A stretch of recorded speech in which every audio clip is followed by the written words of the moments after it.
Le service public ne choisit pas ses publics, donc il a vocation à s'adresser à tous les publics, y compris dans les domaines thématiques, par exemple, qui n'intéressent que des publics minoritaires, qui, par exemple, ne seraient pas intéressants pour un média commercial. Dans le domaine de l'information, le service public, il a une vocation très importante, c'est celui d'aider les citoyens et les citoyennes à se forger une opinion, à comprendre les enjeux qui vont permettre ensuite une décision politique, par exemple une décision citoyenne, et indépendamment des régimes politiques dans lesquels on est, surtout qui vont permettre aux citoyennes et aux citoyens d'agir. Parce que je crois que ce qu'il y a de plus important pour transformer le monde, c'est que les gens, le public, passent à l'action sur des domaines, voilà, bien sûr politiques, mais aussi de santé, de choix d'éducation et bien sûr climatiques et autres. Les enjeux sont extrêmement nombreux. Alors, la mission du service public, c'est d'offrir le maximum d'informations, le maximum de clés de compréhension pour que l'opinion publique puisse ensuite faire un choix équilibré et ensuite être un choix citoyen actif.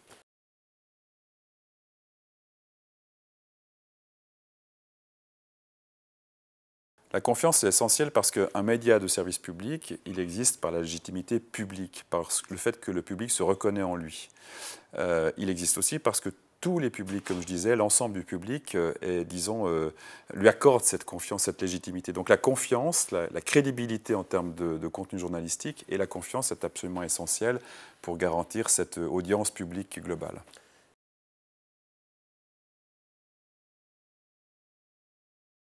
Bien sûr, une information impartiale, c'est extrêmement important dans le débat démocratique parce que le service public est là pour faire exister toutes les opinions.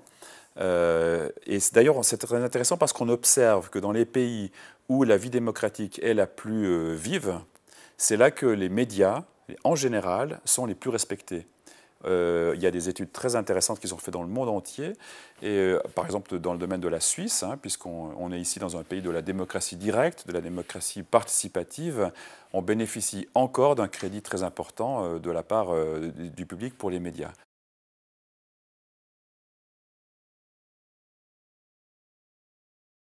Ouais, c'est une très bonne question parce que dans le débat qu'on a vécu en Suisse autour de l'initiative dite Nobilag qui visait à supprimer le financement public du média, l'audiovisuel public, donc qui aurait mis en péril le service public, eh bien on a eu cette question. Des gens, certains partis, des gens dans la campagne disaient dans le fond vous êtes un média d'État dès lors que vous êtes financé publiquement et au bénéfice d'un mandat de prestation donné par l'État, contrôlé par l'État. Alors, c'est pas vrai. C'est pas vrai parce que, en tout cas pour parler de la Suisse, d'abord, nous ne sommes pas financés par le budget. On serait un peu plus, si j'ose dire, média d'État si on était financé par le budget. C'est-à-dire qu'on serait ballotté, on serait dépendant de la situation budgétaire de la Confédération suisse, de l'État. Et possiblement aux ordres. Et possiblement un peu plus aux ordres. Voilà. La Suisse a quand même, disons, une culture démocratique qui éviterait que nous soyons complètement aux ordres. Mais ce n'est absolument pas le cas parce que nous sommes financés par une taxe payée par le public qui, en fait, n'entre pas dans les caisses de l'État. Et donc n'est pas liée ni au choix politique, ni à des bascules majorité-minoritaires, ni, disons, la santé financière du pays. Donc là, il y a une vraie distinction qui est faite, il y a des distinctions aussi juridiques, etc., entre une télévision d'État et une télévision publique au sens de ce qu'on vit en Suisse.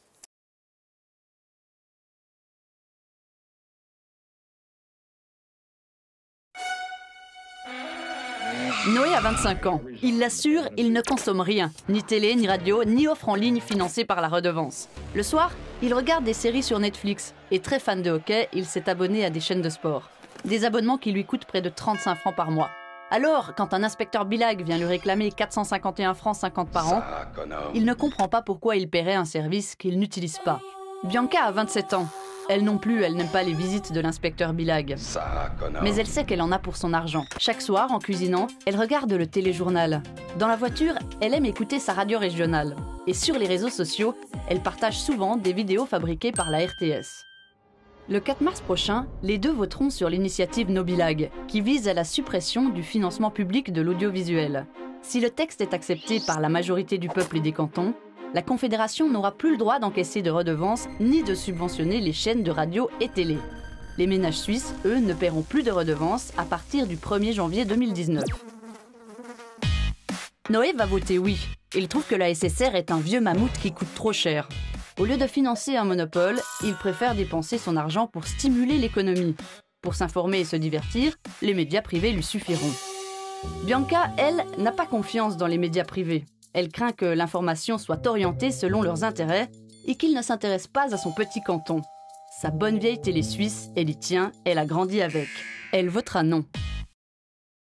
Oui, c'est unique, je pense, comme démarche, parce que ce sont rares les pays où les citoyens peuvent comme ça poser une telle question fondamentale qui mobilise tout le peuple, tous les citoyens aux urnes.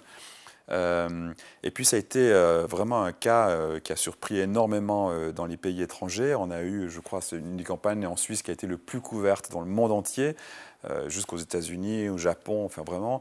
Ici en Europe, tous les médias ont couvert cela de manière extrêmement intense. Ils sont venus en Suisse. Moi, j'étais extrêmement sollicité par des interviews qui étaient en fait diffusées après dans le monde entier. Mes collègues de la direction aussi des autres parties de la Suisse ou de la direction générale. Vraiment, c'était de ce point de vue-là une campagne très très intense. Il faut dire franchement les choses. Si les Suisses avaient voté la fin du financement public, donc la fin du service public, moi je pense que ça aurait fait tache d'huile.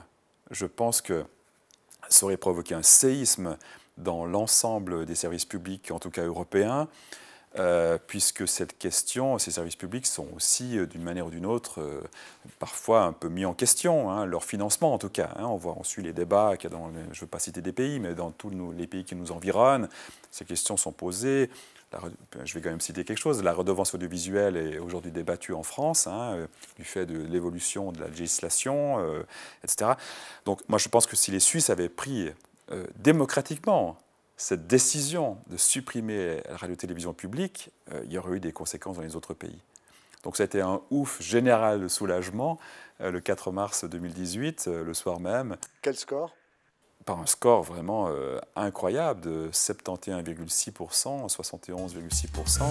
La redevance radio-TV est donc plébiscitée par les Suisses. C'est le soulagement ce soir à la SSR, mais aussi dans les nombreuses radios et télévisions privées qui bénéficient de cet argent.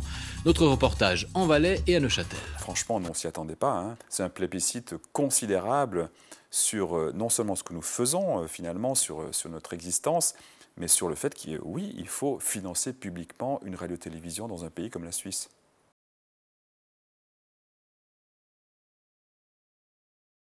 Il a été menacé en Suisse par le débat public, par le débat démocratique, par le fait que 100 000 citoyens et citoyennes ont déposé une initiative mettant en cause le financement public.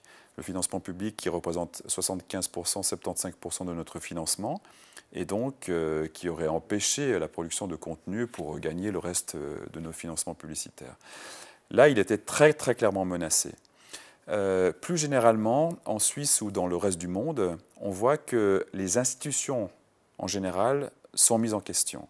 Beaucoup se disent, mais dans le fond, à quoi ça sert de continuer à payer des prestations, disons, de l'État, entre guillemets, hein, dès lors qu'elles peuvent être fournies par d'autres. Voilà. Et ces questions-là sont intéressantes parce qu'elles mettent en cause peut-être certaines missions plus fondamentales du service public qui, je crois, n'existeraient pas de la même façon si elles étaient uniquement sous le régime, disons, de l'entreprise privée ou du système commercial.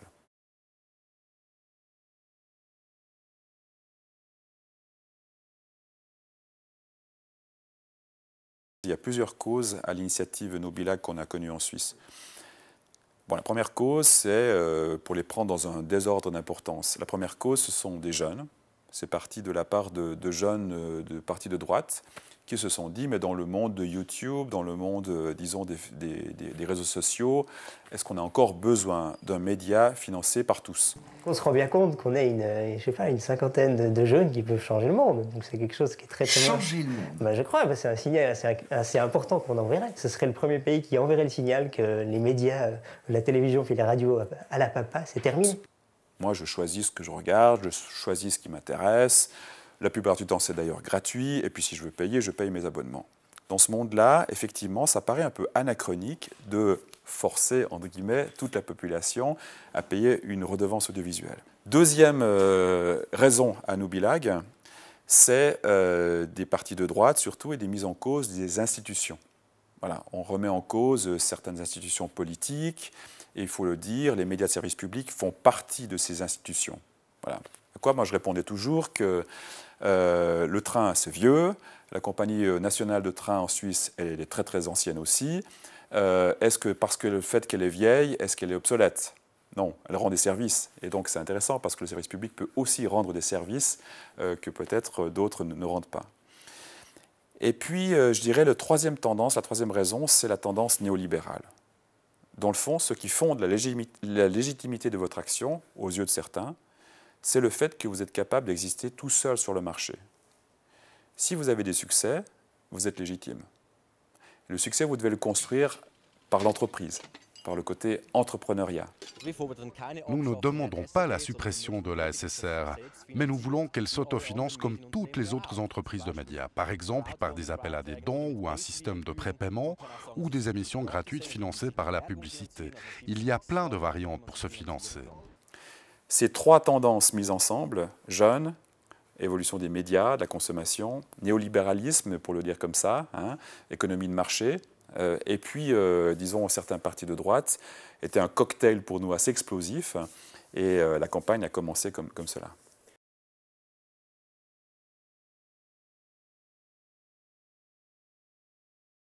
On a beaucoup entendu ça, effectivement, que nous sommes un média subventionné, et donc nous pouvons nous développer assez facilement. La presse écrite en Suisse, comme dans le reste du monde, connaît un changement de modèle financier qui est considérable, puisque la publicité qu'il a financée majoritairement migre maintenant sur des plateformes digitales, qui sont souvent d'ailleurs pas des plateformes de la presse elle-même. Et donc ces plateformes-là aspirent la publicité et la presse perd l'essentiel de ses revenus. Et donc, elle essaie de se refaire, si je puis dire, sur les plateformes digitales avec des modèles payants. Et nous, le service public, on propose sur Internet de l'information sans modèle payant et sans publicité. Donc, c'est encore parfois vécu par la presse privée dite écrite, comme étant une sorte de distorsion de la concurrence. La redevance audiovisuelle biaise le marché. Bon, cette critique était très très forte avant No Bilag, puis est arrivée la menace de No Bilag, où finalement, paradoxalement, la presse s'est rendue compte que si la SSR, donc l'audiovisuel public en Suisse, n'était plus financée par la redevance, alors nous nous financerions sur le marché. Et donc on devenait une menace considérable pour la presse écrite. Et il y a eu un renversement de la position de la presse écrite qui s'est dit non, finalement, paradoxalement, il vaut mieux que l'audiovisuel public soit financé par la redevance et qu'on limite l'action du service public dans le domaine commercial pour laisser une place à la presse. C'est ce qui est arrivé.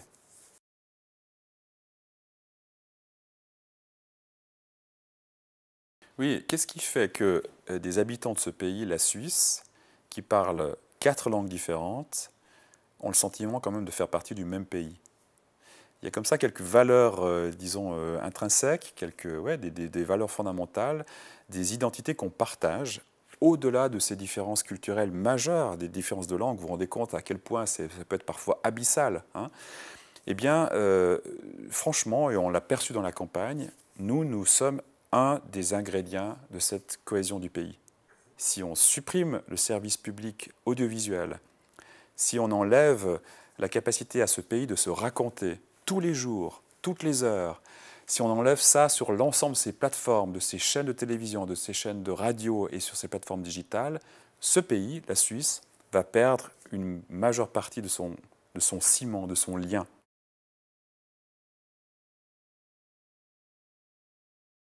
Le service public ne choisit pas ses publics.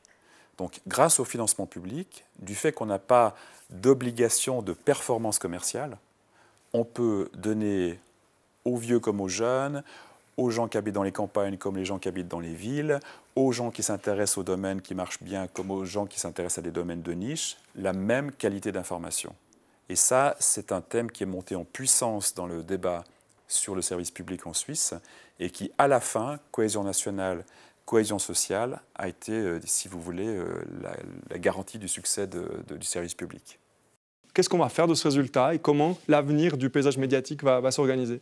Le premier élément de ce vote, c'est le plébiscite qu'évoque M. Perron, plébiscite de la redevance. Ce système était critiqué, il n'est pas dépassé, il n'est pas vieillot. Le peuple suisse a plébiscité ce système de la redevance. Je pense qu'on est le seul pays au monde où on a voté pour ça, puis où les gens disent « oui, oui, on veut payer ». Deuxième, derrière ce vote, il y a la conviction que l'information n'est pas une marchandise comme une autre.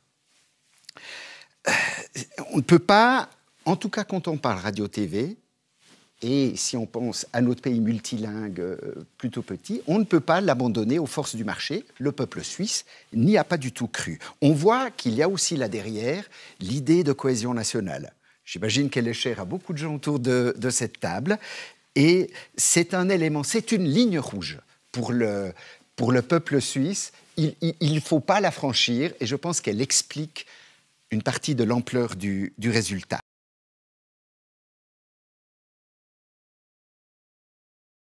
C'est pas impossible que dans quelques années, la question se repose, ou dans une génération.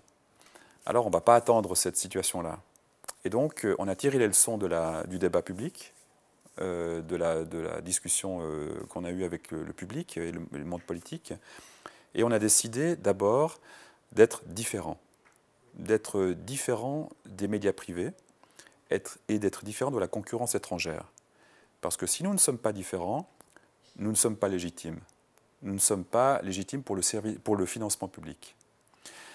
Deuxième axe, on a décidé de travailler très fortement à la cohésion nationale. Si nous avons un financement public, c'est pour faire ça. Et donc, nous devons beaucoup plus participer à cette cohésion, par exemple en distribuant nos contenus dans l'ensemble du pays. Je vous donne un exemple. Les Suisses romans, les Suisses qui parlent français, payent une redevance 365 francs par année. Mais dans le fond, ils ne consomment que la RTS, donc la radio-télévision et digitale en français. Mais avec 365 francs par année, la SSR, qui est en fait l'entreprise nationale, produit 7 chaînes de télévision et 17 chaînes de radio dans les 4 langues. Donc on s'est dit, il y a un truc qui ne marche pas là. Il faut en fait montrer au public suisse qu'avec la redevance, c'est beaucoup plus que ce qu'ils consomment. C'est beaucoup plus que ce qu'ils connaissent. Et cette idée qu'on lance pour septembre 2020, d'avoir une plateforme qui distribue l'ensemble de nos contenus mis à disposition du public qui viendra se servir avec du sous-titrage, de l'adaptation linguistique, etc. Ça, c'est un deuxième axe très très fort, participer à la cohésion en faisant véhiculer, si vous voulez, circuler les contenus que nous produisons. Et puis le troisième axe, c'est de réinvestir dans la production culturelle, qui est une partie fondamentale de l'identité suisse. Identité suisse qui est aussi marquée d'ailleurs par l'ouverture. Hein. Ce n'est pas une identité de repli, mais aussi bien sûr d'ouverture au monde.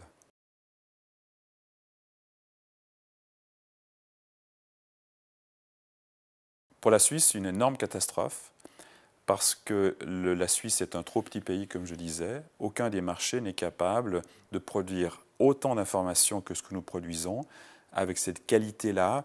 La qualité, ce n'est pas seulement une question de journalisme, etc. C'est une donnée fondamentale de la qualité, évidemment, mais c'est aussi la qualité de réalisation, la qualité de narration, hein, et la qualité de distribution, de diffusion, que ça arrive dans la même qualité partout, jusque dans les vallées les plus reculées de la Suisse, et pas simplement dans les grandes villes. Ça, cette qualité multicouche, si j'ose dire, cette multiplicité de qualité, elle n'est absolument pas possible sans un financement public en Suisse. Et je pense que ce n'est pas possible non plus sans un financement public dans la majeure partie des pays.